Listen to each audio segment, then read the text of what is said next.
সরিষা ইলিশ খুব সহজ ও পারফেক্ট করে রান্না করে দেখাবো। তো দেখুন, আমি এখানে ছোট সাইজের 5 পিস মাছ নিয়েছি, ইলিশ মাছ নিয়েছি। আর এখানে সরিষা নিয়েছি, সাদা সরিষা নিয়েছি 4 চামচের 3 চামচ, আর 2 চামচ নিয়েছি লাল সরিষা। এই সরিষার মধ্যে 2টা কাঁচামরিচ দিয়েছি এবং কিছু লবণ দিয়ে এটাকে পাটায় মিহি করে বেটে নিয়েছি। আপনারা চাইলে ব্লেন্ডার করে নিতে পারেন। মশলাতে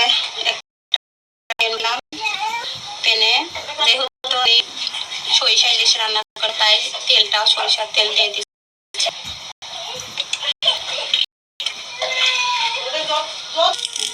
আমি এখানে পেঁয়াজ বাটা দিয়ে দিলাম, আদা বাটা 1 চামচ, রসুন বাটা দিয়ে দিলাম। এবার এটাকে কিছুক্ষণ ভেজে নিতে হবে। সরিষা যদি ভালো হয় তাহলে এমন ফেনা ওঠে, আর যদি ভালো না হয় তাহলে ফেনা ওঠে। আমার তেলটা ভালো, তাই ফেনা ওঠে।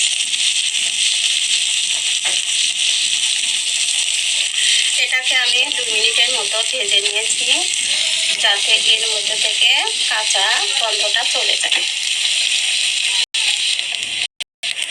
দিলাম ধনিয়া গুঁড়া, 1 চামচ দিয়ে দিলাম মরিচের গুঁড়া, আধা চামচ দিয়ে দিলাম হলুদের গুঁড়া।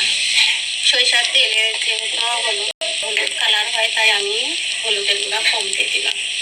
এবার এটাকে ভালোভাবে কষিয়ে নেব।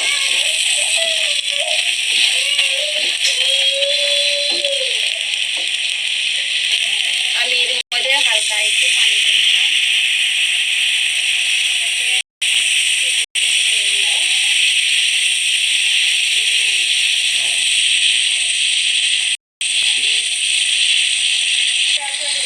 এখন আমি এর মধ্যে সরিষাগুলো দিয়ে দিব।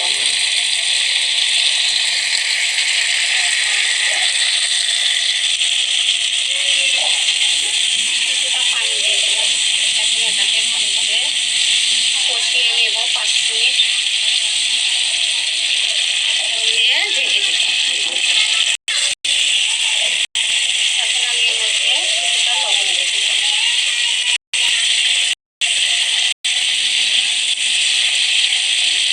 আবার 3 মিনিটের জন্য ঢাকনা দিয়ে ঢেকে দিলাম।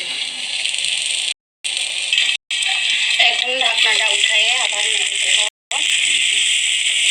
আমি এটা চুলাটাকে লো হিটে দিয়ে রেখেছি। এখন আমি এর মধ্যে হাফ মগ পানি দিয়ে দিব।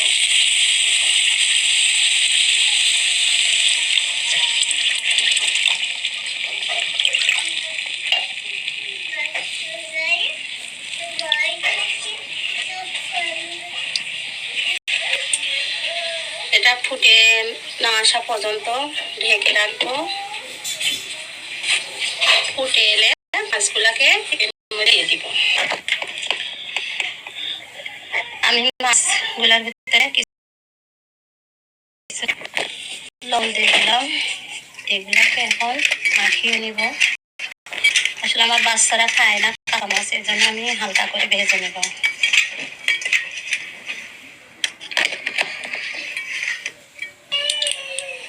মাছগুলো খালি দিয়ে দিলাম।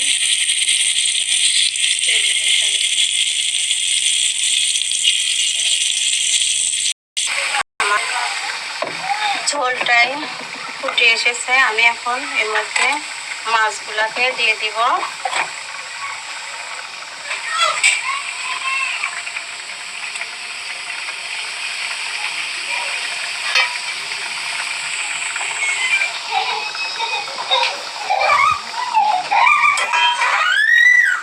ইলিশ মাছ ভেঙে যেতে পারে, সেদিকে খেয়াল রেখে আস্তে আস্তে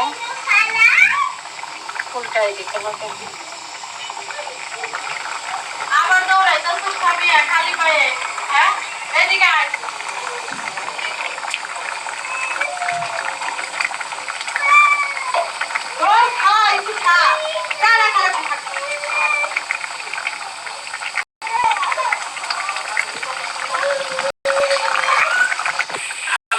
মিনিটের জন্য এটা ঢাকা দিলাম। 3 মিনিট পরে ফিরে আসবো। গাইস দেখুন আমার মাছটা হয়ে গেছে, অনেক সুন্দর হয়েছে। আমি এখন এটাকে নামিয়ে নেব। গাইস আমি মাছগুলাকে পরিবেশন করে এখন আপনাদেরকে দেখাবো।